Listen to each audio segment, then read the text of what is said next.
নয়। এই যে ভাগবত শব্দ আমরা বলি, গৌড়ীয় সম্প্রদায়ের মধ্যে প্রভুপাদ শ্রী দাদুগুরু মহারাজ 108 তিনকুরি গোস্বামী প্রভুপাদ উনি প্রচলন করেছিলেন। ধ্যান দিয়ে শুনবেন, এতটাই ভজন করতেন। 24 ঘন্টার মধ্যে শ্রী দাদুগুরু মহারাজ 22 ঘন্টা ভজন করতেন। কয় ঘন্টা?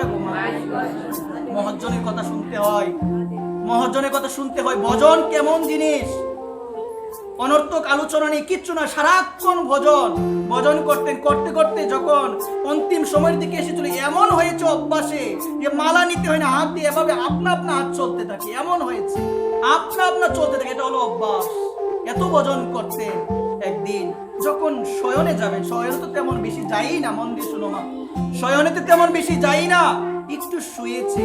কেউ আশ্রমে, তখন বাবা তো তেমন আশ্রমও করে নাই, এখনকার মতো তখন বৃন্দাবন ছিল না, চার ঝাপটা এগুলোর মধ্যে পরিপূর্ণ ছিল, ছোট একটা কুটিরের মধ্যে ভজন করতেন। মন দিয়ে শুনবেন, ভজন করতেন।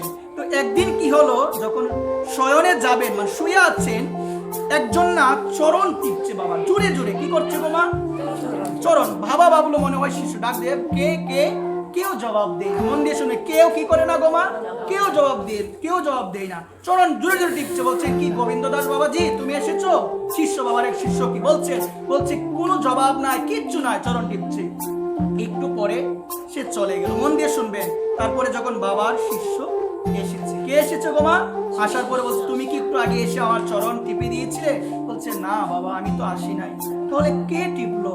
তখন রাত্রিবেলায় সে স্বপ্নে আসলো, বলছে না আমি টিপেছিলাম আপনার চরণ। তুমি কে? বলছে না আমি হচ্ছে একটা প্রেতাত্মা, আমাদের সমাজে প্রেতাত্মা ঘুরে বেড়ায়। এটা কি তোমরা বিশ্বাস করো? আহা, ঘুরে বেড়ায়। বলছে আমি প্রেতাত্মা। বলছে তোমার এই জনিটা কেন হলো? বলছে আমি না একবার জীব হত্যা করেছিলাম। একবার, কথাটা শুনছেন তো, একবার। আহা, আমি যে কত জীব হত্যা করলাম, আমি একবার জীব, কথাটা জেনে যাও, আমি একবার জীব হত্যা করেছিলাম, এই জন্য আমি আজকে এরকম জনি প্রাপ্ত হলাম, আপনি আমাকে কৃপা করুন। বাবার কাছে সেই আরতি নিবেদন করলো। নিবেদন করে যখন চলে গেল, বাবা তার শিষ্যকে বলছেন তুমি একটা ভাগবত সপ্তাহের আয়োজন করো। কি সপ্তাহের আয়োজন করো? ভাগবত সপ্তাহ। কারণ একমাত্র ভাগবতই পারে কলিযুগের মানুষকে, সে প্রেতাত্মা হোক যাই হোক, যে কোনি জনিতে থাকুক না কেন, তাকে উদ্ধার করতে। যেমন পরীক্ষিত শুনে নাই, মৃত্যুর আগে 7 দিন ভাগবত, এই ভাগবত সপ্তাহের আয়োজন করে। ভাগবত হচ্ছে, কিন্তু এই যে প্রেতাত্মা একটা পাখির রূপ ধারণ করে 7 দিন ভাগবত কথা শুনেছে। কয়দিন? 7 দিন। যখন ভাগবত বিশ্রাম হবে, বাবার চরণে প্রণাম করে বৈকুণ্ঠে গমন করেছে। যাও, সাক্ষাৎ ঘটনা। বাবার চরণে প্রণাম করে একদম উড়াল দিয়ে আকাশ থেকে চলে যাচ্ছে। তখন বাবার শিষ্য, মা মন্দির শোনো, তখন বাবার শিষ্য বাবাকে বললো এটা কি হলো? কিছু বুঝলাম না বাবা। বাবা সমস্ত ঘটনা খুলে বললো। বলছে এমন এমন ঘটনা।